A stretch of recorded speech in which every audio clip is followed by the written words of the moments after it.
बिस्मिल्लाहिर्रहमानिर्रहीम। हदीस नबवी। हज़रत अरबाज़ बिन सारिया रज़ियल्लाहु अन्हु बयान करते हैं, एक रोज़ रसूलुल्लाह सल्लल्लाहु अलैहि वसल्लम ने हमें नमाज़ पढ़ाई। फिर आपने अपना रुख़ अनवर हमारी तरफ़ किया तो एक बड़े बलीग़ अंदाज़ में हमें वाज़ नसीहत फ़रमाई, जिससे आँखें अश्कबार हो गईं और दिल डर गए। एक आदमी ने अर्ज़ की, अल्लाह के रसूल, ये तो अलविदाई नसीहतें मालूम होती हैं, बस आप हमें वसीयत फ़रमाएँ। तो आप सल्लल्लाहु अलैहि वसल्लम ने फ़रमाया, मैं तुम्हें अल्लाह का तक़वा इख्तियार करने, सुनने और इताअत करने की वसीयत करता हूँ, ख़्वाह वो अमीर हबशी ग़ुलाम हो, क्योंकि तुम में से जो शख्स मेरे बाद ज़िंदा रहेगा वो बहुत इख्तिलाफ़ देखेगा। बस तुम पर मेरी और हिदायत याफ्ता खुलफ़ाए राशिदीन की सुन्नत लाजिम है।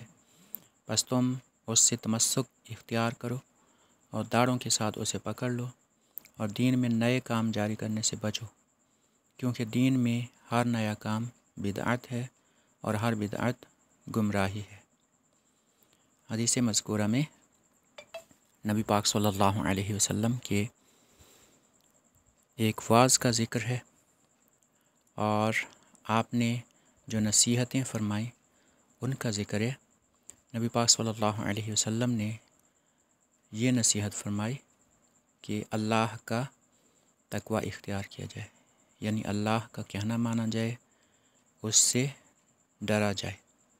और आपने अमीर की इताअत की ताकीद फ़रमाई और फ़रमाया कि ख़्वाह तुम्हारे दरमियान जो हुक्मरान हो वो एक हबशी ग़ुलाम हो, फिर भी तुम उसकी इताअत ज़रूर करना।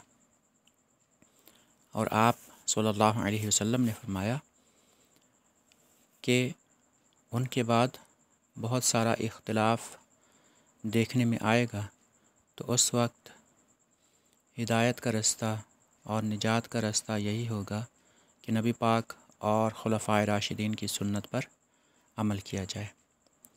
यहाँ पर तमस्सुक इख्तियार करने का ज़िक्र फ़रमाया गया है।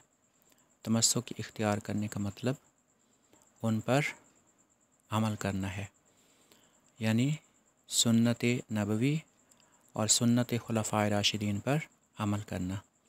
दाढ़ों के साथ पकड़ना, इसका मतलब भी ये है कि उनको अपने ऊपर लाजिम पकड़ा जाए, यानी उन पर अमल करने को अपना मामूल बनाया जाए, उन पर सख्ती के साथ अमल किया जाए।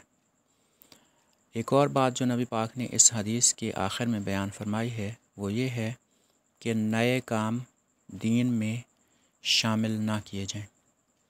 दीन के अहकाम ये अल्लाह का हक़ था और अल्लाह ही का हक़ है कि उसी के अहकाम पर चला जाए और अपने पास से कोई ऐसे अहकाम ना गढ़े जाएं जो अल्लाह ने हमें नहीं दिए हैं।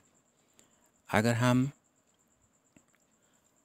अपनी तरफ से कोई चीज़ें, कोई काम दीन में शामिल करेंगे तो ये ना सिर्फ़ हमें इस दुनिया में मुश्किलात में डाल देंगे, बल्कि इससे हमारी आखिरत भी ख़राब होगी, क्योंकि नबी पाक ने फ़रमाया कि दीन में हर नया काम बिदअत है और हर बिदअत गुमराही है। और एक और हदीस में फ़रमाया कि हर गुमराही दोज़ख में है।